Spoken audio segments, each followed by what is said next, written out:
Program Studi Pendidikan Matematika Semester 2 STKIP Muhammadiyah Kuningan. Assalamualaikum warahmatullahi wabarakatuh. Pagi semuanya. Gimana kabarnya hari ini? Alhamdulillah semuanya sehat walafiat ya. Ada yang gak hadir? Baik, semuanya hadir semua. Sebelum kita belajar, alangkah baiknya kita berdoa terlebih dahulu. Kita berdoa menurut kepercayaannya masing-masing ya. Berdoa dimulai. Berdoa selesai. Nah, hari ini kita akan belajar tentang bangun ruang.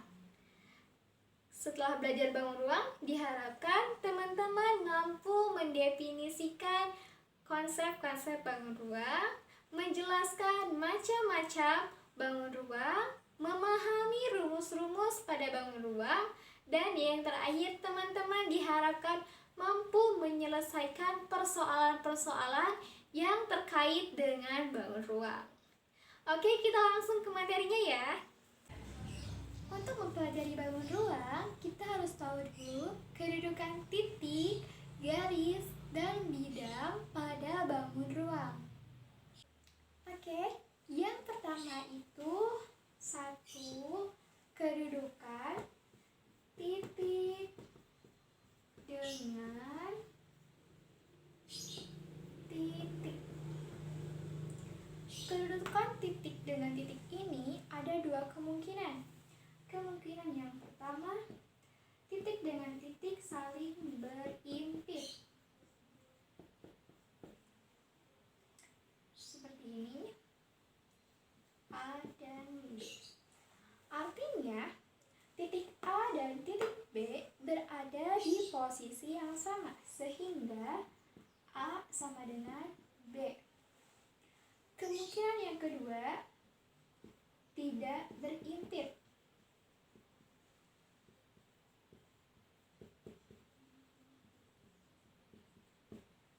Artinya, A dan B tidak berada di posisi yang sama, sehingga A tidak sama dengan B. Yang kedua, kedudukan titik dengan garis. Kedudukan titik dengan garis juga ada dua kemungkinan. Kemungkinan yang pertama, titik berada pada garis. Gambarnya seperti ini. Nah, ini garis. Misalkan garis H. Di sini ada titik A. Artinya, titik A berada pada garis H. Karena titik A dilalui oleh garis H. Yang kedua, titik berada di luar garis. Gambarnya seperti ini. Nah, ini misalkan garis H lagi. Ini titik A. Titik berada di luar garis. Titik A berada di luar garis H. Karena titik A tidak dilewati oleh garis H. Seperti itu. Yang ketiga, ada kedudukan titik dengan bidang. Dengan bidang. Kemungkinan yang pertama, titik berada pada bidang. Nah, gambarnya seperti ini.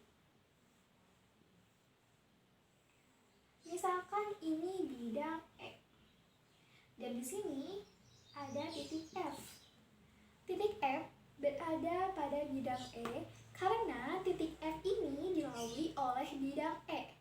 Atau titik F berada di bidang E karena titik F ini melewati bidang E.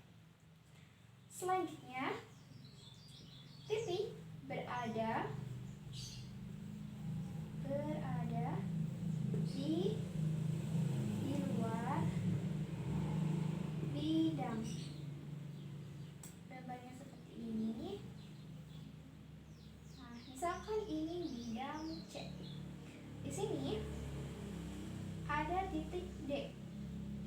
Titik D berada di luar bidang C karena titik D ini tidak dilewati oleh bidang C atau bidang C tidak melewati titik D. Next yaitu kedudukan garis dengan garis. Kedudukan garis dengan garis. Kemungkinan yang pertama, garis dengan garis saling berimpit. Kedua garis dinyatakan saling berimpit apabila kedua garis tersebut memiliki titik potong yang tak terhingga. Jika digambarkan, itu gambarnya seperti ini. Nah, misalkan ini ada garis ya. Ini garis A. Ternyata di posisi yang sama dengan garis A itu ada juga garis lain. Garis lainnya itu misalkan B. A dan B dikatakan berimpit. Kenapa? Karena A dan B ini berada di posisi yang sama yang menyebabkan kedua garis ini memiliki titik potong yang tak terhingga. Titik potongnya bisa saja di sini atau mungkin di sini, bisa juga di sini. Kita tidak tahu di mana titik potongnya karena titik potongnya itu tidak terhingga. Maka bisa dinyatakan A sama dengan B. Yang kedua, garis dengan garis berpotongan.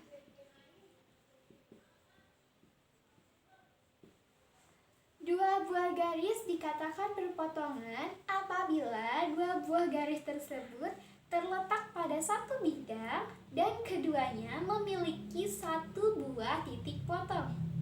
Jika kita gambarkan, gambarnya seperti ini. Nah, misalkan ini ada bidang C. Di dalam bidang C ini ada garis, yaitu garis A dan garis B. Kita lihat di antara garis A dan B ini ada titik pertemuannya, yaitu bisa disebut dengan titik potong. Kita namai titik ini dengan titik E. Sehingga A dan B berpotongan di titik E. Yang ketiga,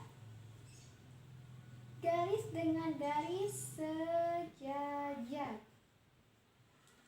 Dua buah garis dikatakan sejajar apabila dua garis tersebut terletak pada sebuah bidang dan tidak memiliki titik potong.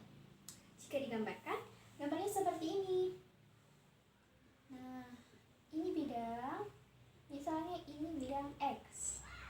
Dalam bidang X ini ada garis Z dan garis Y. Garis Z dan garis Y ini sejajar. Kenapa? Karena di antara kedua garis ini tidak ada titik potongnya. Untuk membuktikan kedua garis ini sejajar atau tidak, kita bisa membuat garis potong. Misalnya, kita buat garis lagi satu nih. Tarik ke bawah. Nah, di sini jika garis potong itu membuat si dua garis Z dan Y ini tegak lurus dan membentuk sudut siku-siku 90 derajat, maka garis ini terbukti sejajar. Jadi dua garis saling sejajar itu apabila tidak ada titik potong, dan ketika ada garis yang memotongnya, keduanya bisa tegak lurus dan membentuk sudut siku-siku 90 derajat. Yang terakhir, garis dengan garis bersilangan.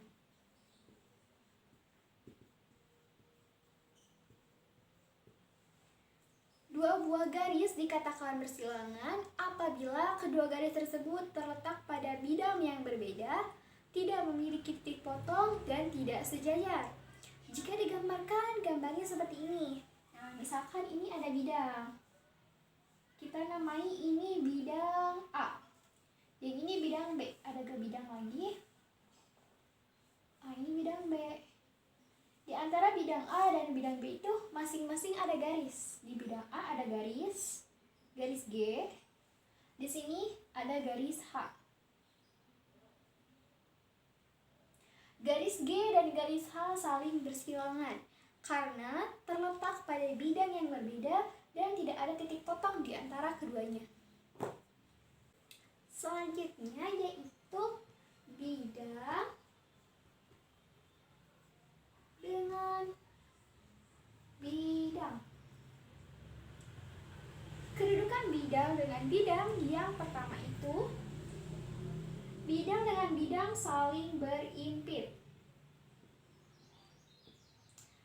Dua buah bidang dikatakan saling berimpit apabila daerah bidang yang satu merupakan daerah bidang yang lainnya juga, atau dua buah bidang tersebut terletak pada daerah yang sama. Gambarnya seperti ini. Nah, ini adalah posisi bidang A.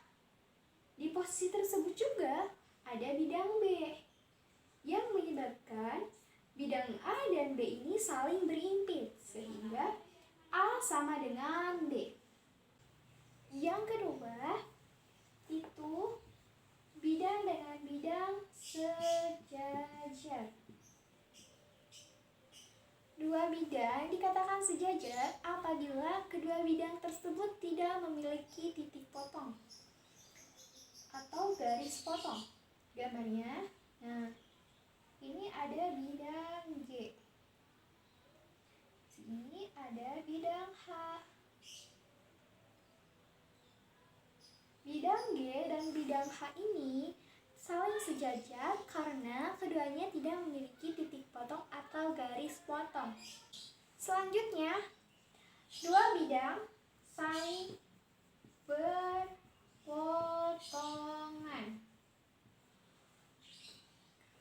Dua buah bidang dikatakan saling berpotongan apabila kedua bidang tersebut memiliki tepat satu buah titik potong. Gambarnya, nah ini adalah satu bidang. Misalkan ini bidang C. Kemudian ada bidang lagi. Ini bidang D misalkan. Di antara bidang C dan bidang D ini ada satu buah garis potong. Nah, ini garis potongnya kita namai dengan garis alfa. Sehingga bidang C dan bidang D berpotongan tepat di garis alfa. Oke, selanjutnya yaitu kedudukan garis dengan bidang. Garis dengan bidang. Yang pertama, garis berada pada bidang. Artinya, di antara garis dan bidang ini terdapat paling tidak atau minimal dua buah titik potong atau titik persekutuan dan garis tersebut terletak pada bidang. Gambarnya, nah, ini misalkan bidang A, kemudian ada garis B. Garis B ini berada pada bidang A karena dia mempunyai dua buah titik potong, yaitu titik C dan titik D. Yang kedua, garis sejajar dengan bidang. Sebuah garis dikatakan sejajar dengan bidang apabila di antara garis dan bidang tersebut tidak ada titik potong, sehingga garis terletak di luar bidang. Gambarnya seperti ini. Nah, ini misalkan bidang X. Di sini adalah bidang garis Y, maaf. Di antara bidang X dan garis Y ini tidak ada titik potong sama sekali, sehingga keduanya dikatakan sejajar. Terakhir, garis dengan dengan bidang, yaitu memotong atau menembus. Seperti ini gambarnya. Ini bidang Z. Di sini ada satu garis yang memotong atau menembus.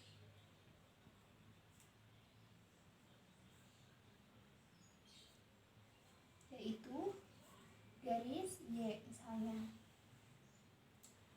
Garis dengan bidang dikatakan saling memotong atau menembus apabila di antara garis dan bidang ini terdapat satu buah titik potong atau titik tembus. Kita bisa lihat di sini adalah titik tembusnya. Seperti itu teman-teman. Baik, kita masuk ke materi selanjutnya, yaitu tentang bangun ruang. Bangun ruang. Bangun ruang itu dibagi menjadi dua, yaitu bangun ruang sisi datar dan bangun ruang sisi lengkung. Bangun yang termasuk ke dalam bangun ruang sisi datar itu ada balok, kubus, prisma, dan limas. Sedangkan yang termasuk pada bangun ruang sisi lengkung itu ada tabung, kerucut, dan bola. Nah, pertama-tama kita akan membahas tentang bangun ruang sisi datar terlebih dahulu.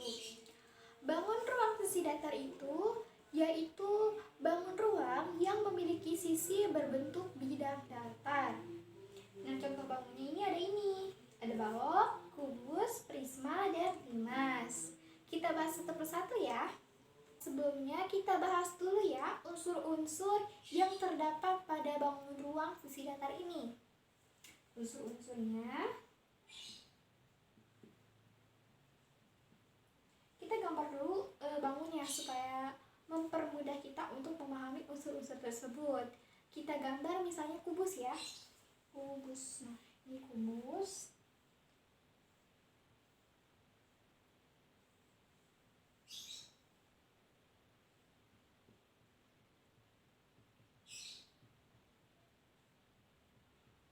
Kubus A, B, C, D, E, F, G, H. Unsur yang pertama itu sisi. Sisi adalah bidang yang membatasi antara bidang yang satu dengan bidang yang lainnya. Contoh sisi itu misalnya ini nih sisi. Nah, sisi ini ya. Ini sisi. Sisi A, B, E, F. Yang kedua ada rusuk. Rusuk merupakan garis perpotongan antar bidang, atau simpelnya kita bisa menyebut rusuk itu kerangka dari suatu bangun. Contoh rusuk misalnya ini nih, rusuk ini. Rusuk ini tah, ini rusuk. Rusuk misalnya FG. Ada juga rusuk yang lain misalnya EF, AB, BC, CD, DH, dan lain sebagainya. Nah, yang ketiga itu ada titik sudut. Titik sudut itu merupakan titik perpotongan di antara dua rusuk atau lebih. Misalkan titik sudut A. Titik sudut A ini merupakan titik perpotongan antara rusuk AB, rusuk AE, dan rusuk AD berpotongan di titik A. Titik sudut lainnya misalnya titik B, titik sudut C, titik sudut D, E, F, G, dan H. Nah, ini titik sudut. Titik sudut. Yang selanjutnya yaitu ada diagonal sisi. Diagonal sisi merupakan garis yang menghubungkan dua titik sudut yang saling berhadapan di dalam satu sisi. Contohnya ini. Nah, antara titik A dan titik F itu dihubungkan oleh satu garis yang disebut dengan diagonal sisi.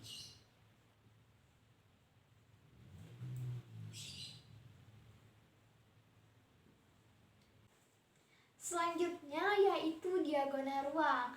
Diagonal ruang merupakan garis yang menghubungkan dua titik sudut yang saling berhadapan dalam satu ruang. Contohnya, ini ada titik C dan titik E. Ini kan berhadapan di dalam satu ruang. Kita tarik garis. Nah, garis ini yang disebut dengan diagonal. Selanjutnya, ada yang disebut dengan bidang diagonal. Bidang diagonal ini merupakan bidang yang terbentuk dari sepasang diagonal sisi dan sepasang rusuk. Misalnya dalam bangun ini kita bisa membuat diagonal ruangnya antara diagonal sisi EB dan diagonal sisi HC. Nah, di sini dari diagonal sisi EB dan diagonal sisi HC, kemudian rusuk BC dan rusuk EH ini terbentuk suatu bidang diagonal. Nah, yaitu bidang diagonal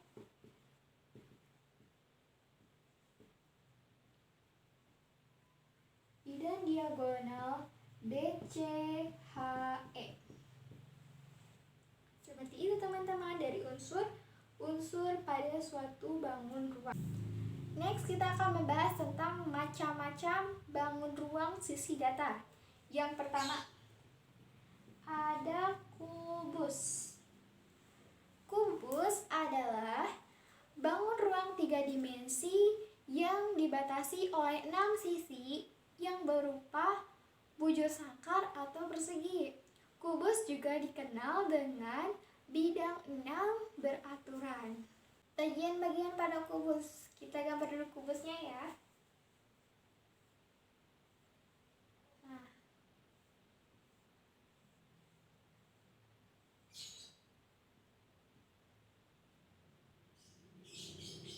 misalkan ini adalah kubus A, B, C, D, E, F, G, H.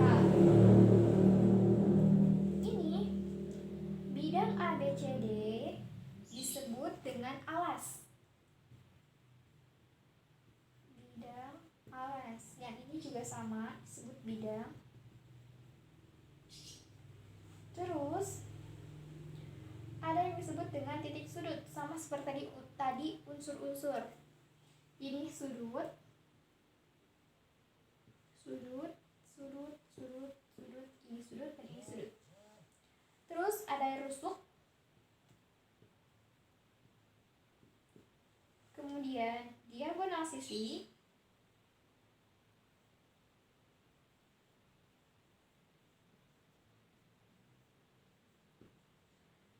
diagonal ruang,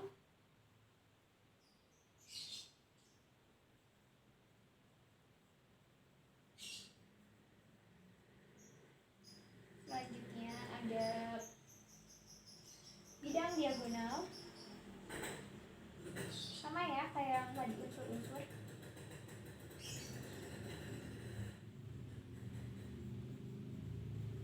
Oke, jadi ini adalah bagian-bagian pada kubus.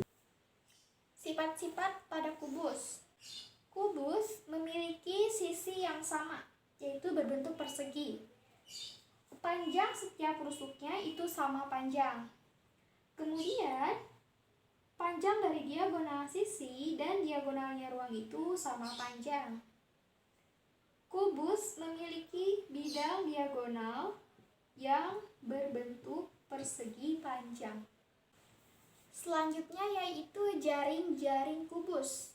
Jaring-jaring kubus itu apa sih? Ya, jaring-jaring kubus itu merupakan rangkaian sisi-sisi pada kubus yang jika dipadukan atau disatukan akan membentuk sebuah kubus. Contoh jaring-jaring kubus itu salah satunya seperti ini.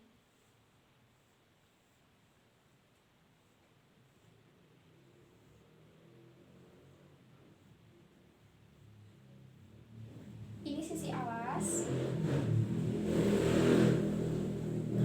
Dan ini untuk tutupnya. Sisi-sisi ini ketika kita padukan akan membentuk sebuah kubus.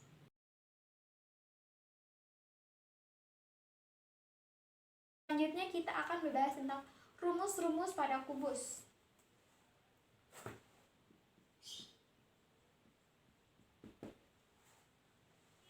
Rumus kubus untuk mencari volume yaitu sisi dikali sisi dikali sisi atau sisi pangkat 3. Ini untuk mencari volume kubus. Luas permukaan kubus. Luas permukaan kubus itu adalah banyaknya sisi. 6 dikali sisi atau 6 dikali sisi kuadrat. Jadi luas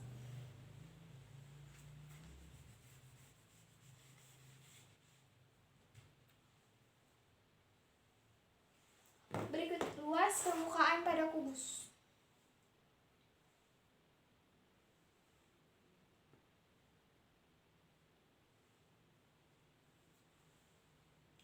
Luas permukaan pada kubus yaitu jumlah sisi pada kubus. Di sini kan sisinya ada 6, berarti kita tulis 6 dikali luas persegi. Luas persegi itu sisi kali sisi. Jadi luas permukaan kubus sama dengan 6 dikali sisi kuadrat. Nah, ini rumus-rumusnya yang harus teman-teman ingat ya. Contoh soal, diketahui sebuah kubus memiliki panjang sisi 15 cm. Ditanyakan berapakah luas permukaannya? Jawab. Kita tulis rumusnya dulu. Luas permukaan sama dengan 6 dikali S kuadrat sama dengan 6 dikali panjang sisinya tulis 15 dikali 15, sehingga 6 dikali 15 kuadrat itu 225. 6 dikali 225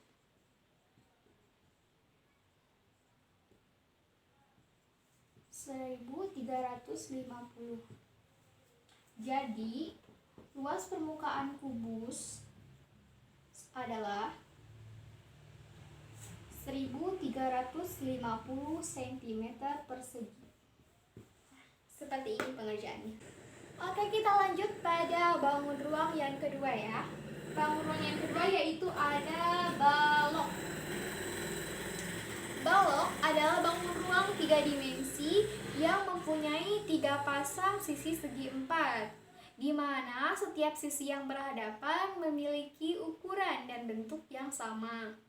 Berbeda halnya dengan kubus yang setiap sisinya kongruen berbentuk persegi, pada balok ini hanya sisi-sisi yang berhadapan yang mempunyai ukuran yang sama dan kebanyakannya berbentuk persegi panjang. Jaring-jaring pada balok, saya contohkan satu jaring-jaringnya, itu bisa seperti ini.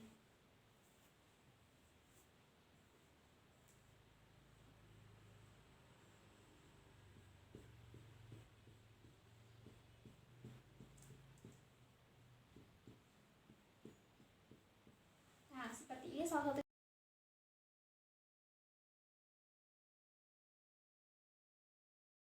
Berikutnya rumus-rumus pada balok. Luas permukaan balok sama dengan 2 dikali panjang dikali lebar ditambah panjang dikali tinggi ditambah lebar dikali tinggi. Nah, ini rumus untuk luas permukaan.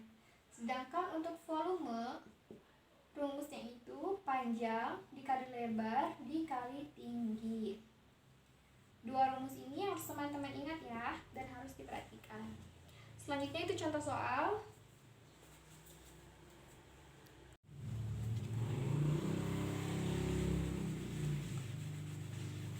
Contoh soalnya, diketahui sebuah balok kayu, ini balok kayu,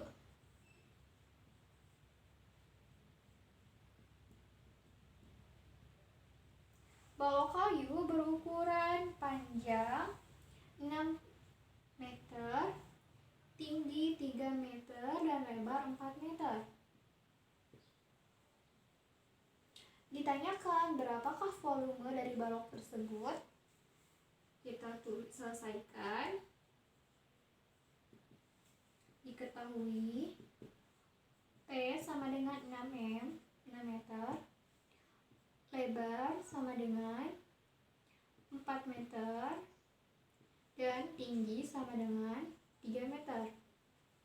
Ditanyakan volume dari balok kayu tersebut. Jawab. Kita masukkan rumus dulu. Panjang kali lebar kali tinggi. Masukkan angkanya. Panjangnya 6, lebarnya 4, dan tingginya 3. Maka hasilnya sama dengan 24 dikali 3, yaitu 72. Jadi, volume dari balok kayu tersebut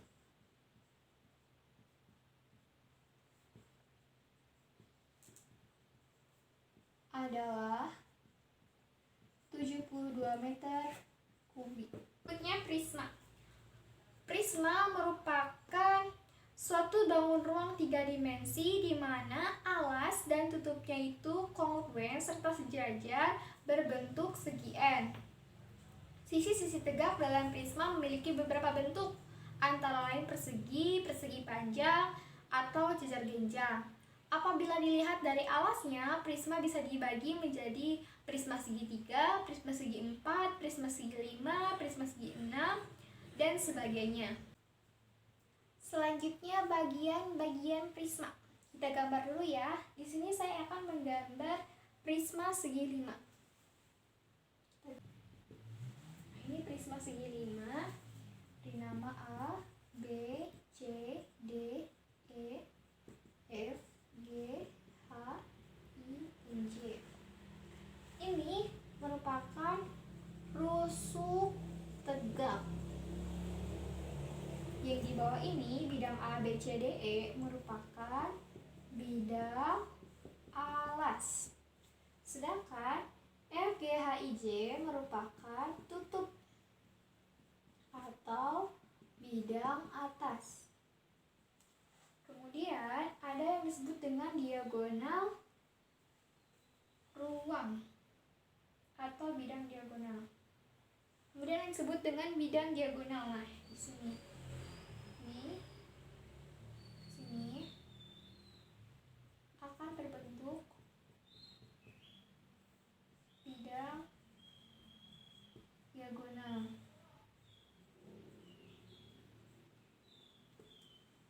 Ini adalah bagian-bagian atau unsur-unsur pada prisma. Berikutnya jaring-jaring pada prisma. Kali ini saya akan menggambar prisma segi 6.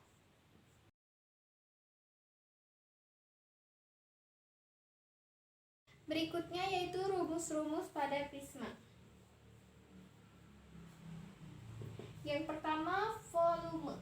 Rumus volume itu luas alas dikali tinggi.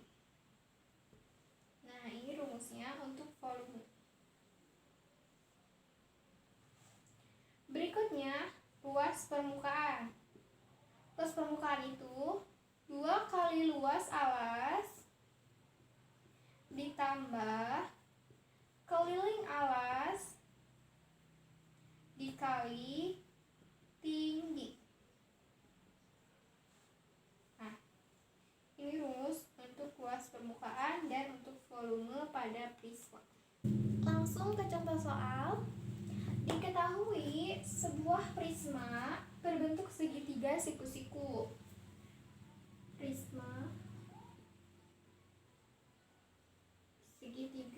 siku-siku. Dengan panjang sisi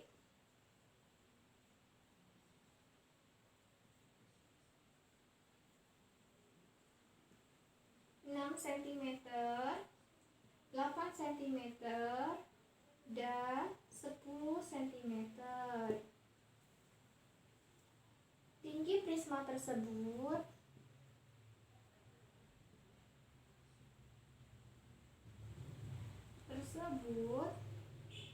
adalah 12 cm. Tentukan luas permukaan dari prisma tersebut. Penyelesaiannya, nah ini soalnya dilihat dulu ya teman-teman. Jadi sebuah prisma dengan alas berbentuk segitiga siku-siku mempunyai panjang sisi 6 cm, 8 cm, dan 10 meter. Kemudian prisma tersebut mempunyai tinggi 12 cm. Tentukan luas permukaan dari prisma tersebut.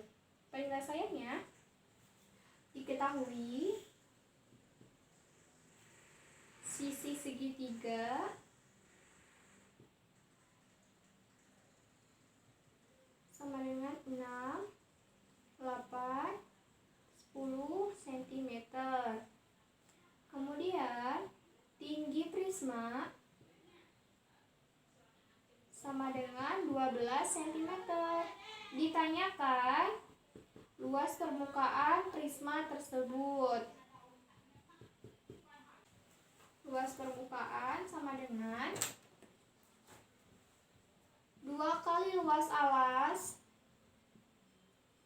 ditambah keliling alas dikali tinggi, sama dengan 2 dikali luas alasnya itu luas segitiga setengah dikali 6 dikali 8 ditambah keliling alas itu jumlah keseluruhan dari sisi segitiganya, 6 ditambah 8 ditambah 10 dikali tinggi prisma 12, sama dengan 48 ditambah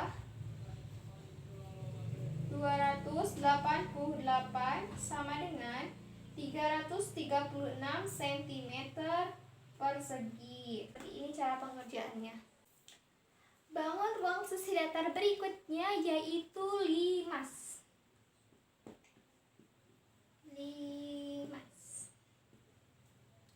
Limas merupakan satu bangun ruang 3 dimensi yang dibatasi oleh alas berbentuk segi N.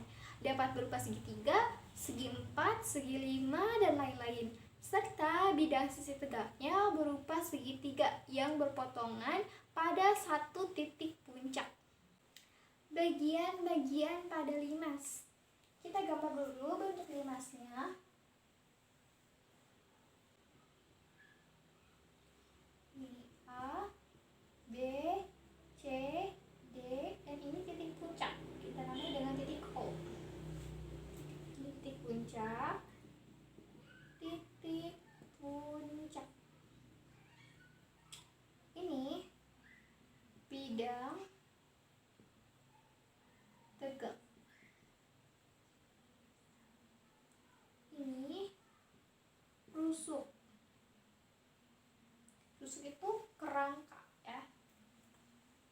Kemudian di sini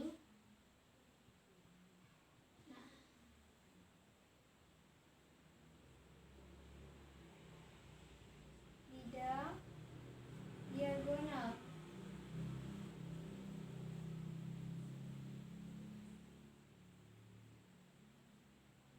Ini rusuk tegak.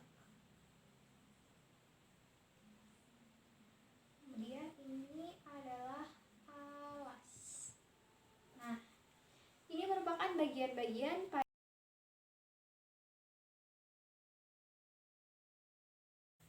Oke, kita lanjut ke rumus-rumus limas ya. Rumus limas. Yang pertama ada volume. Volume limas sama dengan 1/3 dikali luas alas dikali tinggi. Nah, ini rumus untuk volume ya. Selanjutnya ada luas permukaan. Luas permukaan sama dengan jumlah luas alas ditambah jumlah luas sisi tegak pada limas. Oke teman-teman, jadi ini adalah rumus dari volume dan luas permukaan pada limas. Selanjutnya kita ke contoh soal ya. Contoh soal, terdapat sebuah limas dengan alas berbentuk persegi berukuran 6 cm. Jika tinggi limas 15 cm, berapa volume dari limas tersebut? Kita jawab. Penyelesaian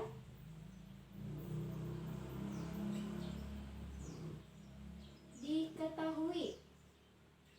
Yang diketahuinya itu berarti panjang dari sisi dan ini adalah tingginya. Sisi alas sama dengan 6 cm. Tinggi sama dengan 15 cm. Ditanyakan volume limas sama dengan titik-titik. Jawab. Kita tulis dulu rumusnya ya. Volume limas sama dengan 1/3 dikali luas alas dikali tinggi. 1/3 dikali luas alas dikali tinggi. Kita masukkan nilainya. Luas alasnya kan berbentuk persegi. Luas persegi itu sisi dikali sisi. Jadi luas alasnya 6 dikali 6 dikali tingginya 15 cm. Maka 1/3 dikali 36 dikali 15. Kita coret, ini 12 dikali 15 sama dengan 180 cm kubik. Nah, jadi volume limas adalah 180 cm kubik. Nah, seperti ini cara pengerjaannya. Sekarang kita ke bangun ruang sisi lengkung ya. Bangun ruang sisi lengkung. Yang dimaksud dengan bangun ruang sisi lengkung merupakan bangun ruang yang mempunyai sisi berbentuk lengkung. Sisi lengkung itu sendiri merupakan sisi yang membentuk lengkungan kurva. Bangun ruang yang pertama yang kita akan pelajari yaitu tabung. Tabung merupakan bangun ruang 3 dimensi yang mempunyai alas dan tutup berbentuk lingkaran dengan ukuran yang sama dan diselimuti oleh sebuah persegi panjang. Untuk lebih jelasnya, teman-teman simak ya unsur-unsur dari tabung berikut. Nah, kita perhatikan tutup dan alasnya itu berbentuk lingkaran. Nah, yang di atas itu namanya tutup. Sedangkan yang di bawah itu alas tabung. Kemudian bagian yang melengkung ini, nah dari sini itu namanya selimut tabung. Nah, untuk mengetahui tingginya, kita bisa menarik garis dari tutup ke alas. Jarak dari tutup ke alas ini disebut dengan tinggi tabung. Kemudian, ada berhubung tabung itu terbentuk dari sebuah lingkaran, maka di dalamnya pasti terdapat diameter dan jari-jari. Kita notasikan dengan huruf, misalkan ini adalah titik A. Kemudian ini adalah titik B. Jarak di antara A ke B merupakan diameter atau D. Diameter tabung. Kemudian jari-jarinya di tengah-tengah diameter ini kita buat satu titik, yaitu titik C. Dari titik C ya. Jarak dari A ke C atau C ke B itu disebut dengan jari-jari atau R. Nah, kita tulis jari-jari atau R. Rumus-rumus tabung. Yang pertama, ada rumus untuk mencari luas alas. Luas alas sama dengan, nah luas alas tabung ini kan berbentuknya lingkaran ya. Jadi untuk luas alas itu sama dengan luas lingkaran, yaitu VR kuadrat. Nah, ini rumus untuk luas alas. Berikutnya ada rumus untuk mencari keliling alas.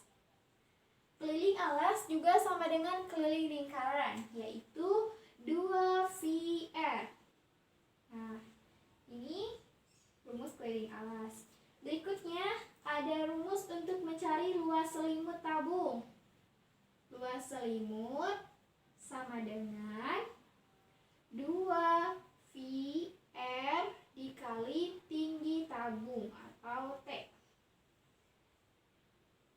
Nah, berikutnya ada rumus untuk mencari volume tabung, yaitu VR kuadrat dikali T. Rumus selanjutnya yaitu luas permukaan tabung sama dengan 2 kali luas alas ditambah luas selimut. Nah, ini dia rumus-rumus yang harus teman-teman pelajari ya. Lanjut ke contoh soal ya. Di sini ada gambar sebuah tabung dengan tinggi 28 cm dan jari-jarinya 7 cm.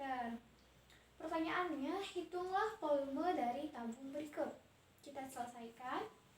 Pertama, tulis dulu, diketahui R jari-jari sama dengan 7 cm. Kemudian tingginya sama dengan 28 cm. Ditanyakan berapa volume dari tabung tersebut. Jawab. Pertama kita masukkan dulu nilainya.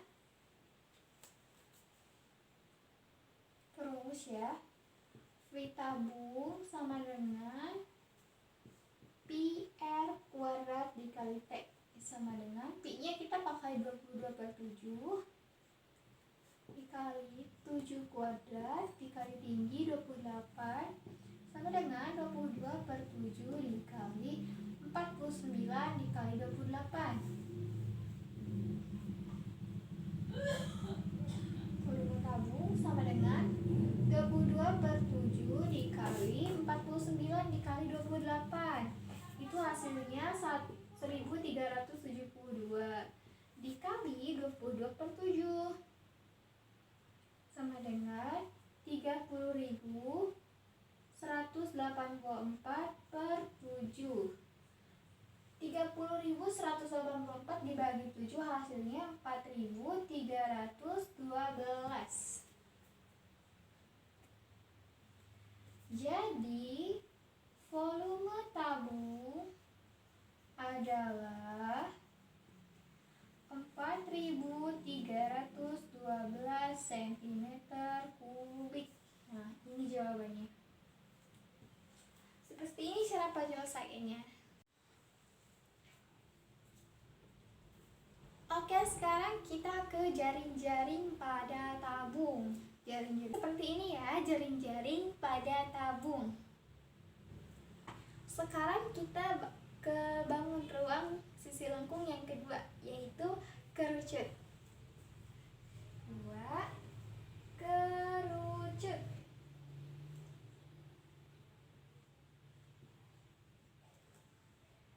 Kerucut merupakan salah satu bangun ruang yang memiliki sebuah alas berbentuk lingkaran dengan selimut yang mempunyai irisan dari lingkaran.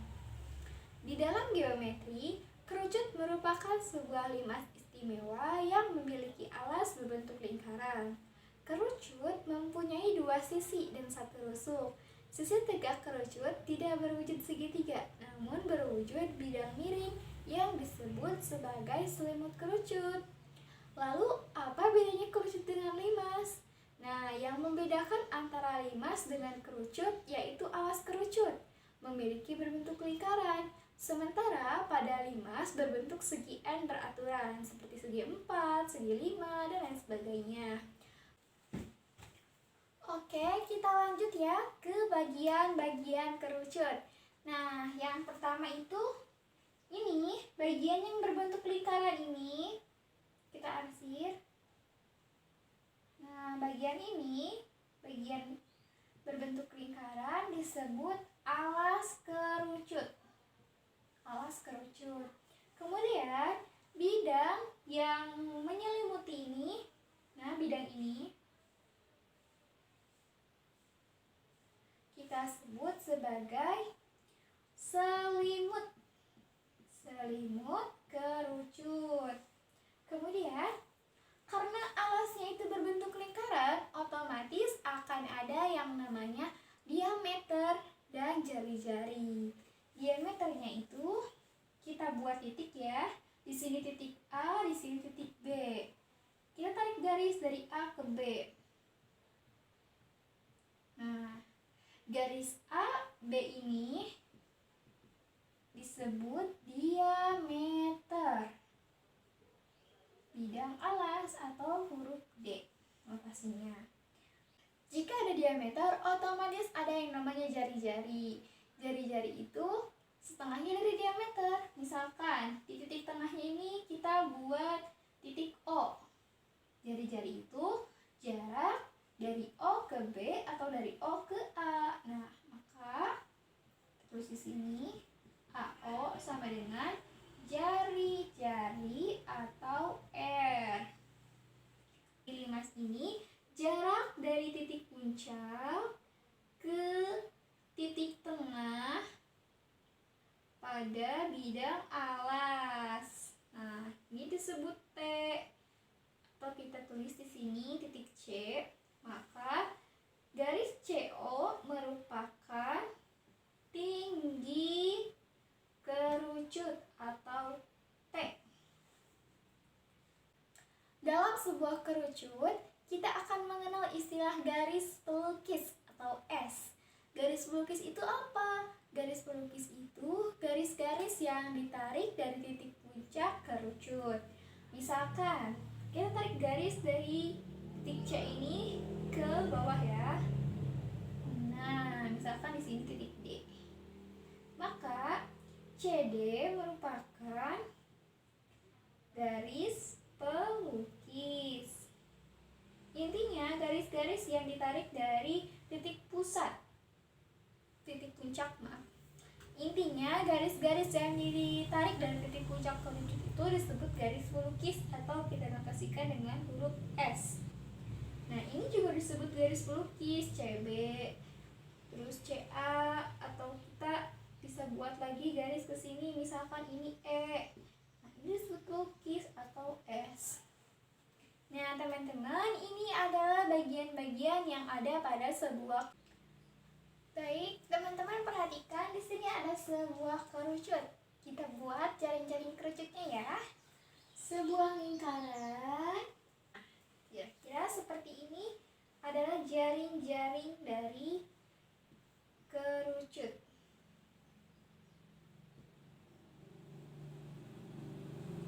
Gampang kan? Selanjutnya yaitu rumus-rumus pada kerucut. Rumus-rumusnya ada apa aja? Yang pertama, kita tulis dulu rumus kerucut. Yang pertama itu ada volume. Volume itu sama dengan 1/3 VR kuadrat dikali T. Nah, ini rumus untuk mencari volume dari sebuah kerucut, di mana nilai V itu sama dengan 3,14 atau 22/7. R di sini yaitu jari-jari atau R. T-nya tinggi. Tinggi kerucut. Rumus yang kedua yaitu luas permukaan.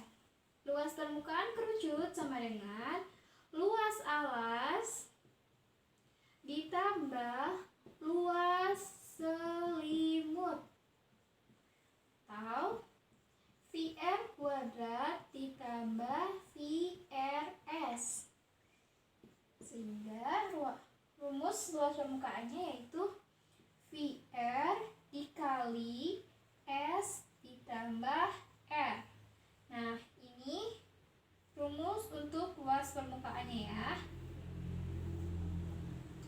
Terus selanjutnya ada rumus untuk mencari garis pelukis atau apotema.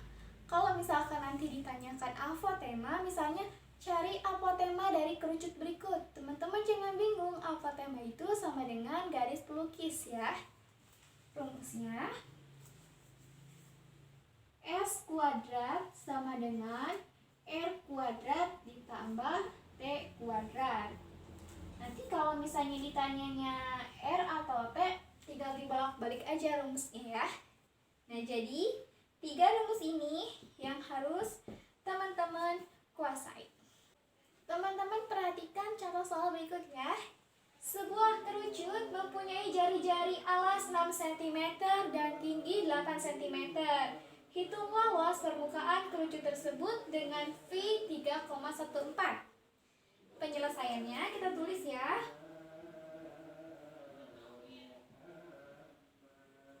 Diketahui nilai R, jari-jari sama dengan 6 cm, tinggi sama dengan 8 cm, dan V sama dengan 3,14.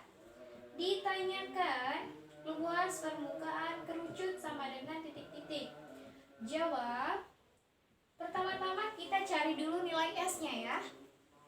S sama dengan S kuadrat sama dengan R kuadrat ditambah T kuadrat. R 6 kuadrat ditambah 8 kuadrat sama dengan 36 tambah 64 sama dengan 100. Nah, S kuadrat itu 100, maka nilai S sama dengan akar dari 100. Sehingga S sama dengan akar 100 berapa?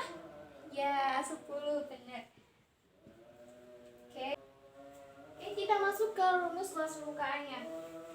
Luas permukaan sama dengan VR dikali S ditambah R. V-nya 3,14, R-nya 6, S-nya 10 ditambah 6 sama dengan 3,14 dikali 6 dikali 16.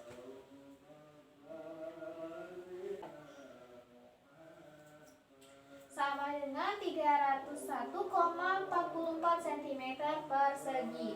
Jadi, luas permukaan kerucut tersebut adalah 301,44 cm persegi. Nah, seperti ini cara pengerjaannya teman-teman.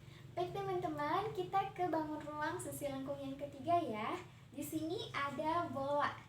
Bola merupakan bangun ruang 3 dimensi yang terbentuk dari sebuah lingkaran yang memiliki jari-jari yang sama panjang dan berpusat hanya pada satu titik pusat. Nah, ini gambar dari bolanya ya, bisa diperhatikan. Oke, kita ke rumus ya. Rumus bola. Yang pertama itu mencari volume. Untuk mencari volume, kita gunakan 4/3 dikali V dikali R pangkat 3. Nah, ini rumus untuk mencari volume. Kemudian, Rumus untuk mencari luas bola. Rumusnya sama dengan 4 dikali V dikali R kuadrat. Nah, ini kedua rumus ini yang akan digunakan saat kita mencari volume dan luas bola. Supaya lebih paham, teman-teman simak contoh soalnya ya. Perhatikan contoh soal berikut ya. Fatan dibelikan sebuah bola oleh ayahnya. Bola tersebut memiliki jari-jari 30 cm. Carilah volume dan luas permukaan bola tersebut. Kita jawab, bagi dua dulu. Nah, penyelesaian diketahui jari-jari 30 cm, R sama dengan 30 cm. Ditanyakan berapa volume dan luas permukaan bolanya. V sama dengan titik-titik, luas permukaan sama dengan titik-titik. Kita jawab. Yang pertama volume ya. Volume bola sama dengan 4/3 dikali V R pangkat 3 sama dengan 4/3 dikali 3,14 dikali 30 pangkat 3. Maka hasilnya adalah 113.040 cm kubik. Nah, yang kedua, luas permukaan. Luas permukaan bola sama dengan 4 dikali V R kuadrat. Kita masukkan nilainya 4 dikali 3,14 dikali 30 kuadrat. Hasilnya sama dengan 11.304 cm persegi. Nah, jadi volume bola Fatan adalah 113.040 cm kubik dan luas permukaan bolanya adalah 11.304 cm persegi. Nah, begini cara pengerjaannya teman-teman, silakan dipelajari ya. Oke teman-teman, kita cukupkan pelajaran hari ini ya. Tadi kita sudah belajar tentang bangun ruang. Mulai dari konsep bangun ruang, macam-macam bangun ruang ada apa aja? Ya, bangun ruang sisi datar dan bangun ruang sisi lengkung. Terus kita belajar juga tentang rumus-rumus serta contoh soal dari bangun ruang. Saya harap apa yang saya sampaikan bisa dipahami oleh teman-teman dan teman-teman bisa mempelajarinya kembali di rumah ya. Apakah ada yang ingin bertanya? Jika tidak ada yang ingin bertanya, kita cukupkan pelajaran kali ini dengan membaca hamdalah bersama-sama. Alhamdulillahirabbil alamin. Semoga apa yang saya sampaikan bisa bermanfaat bagi teman-teman ya. Ditutup. Nasrun minallah wa fatun qarib. Wassalamualaikum warahmatullahi wabarakatuh. Terima kasih.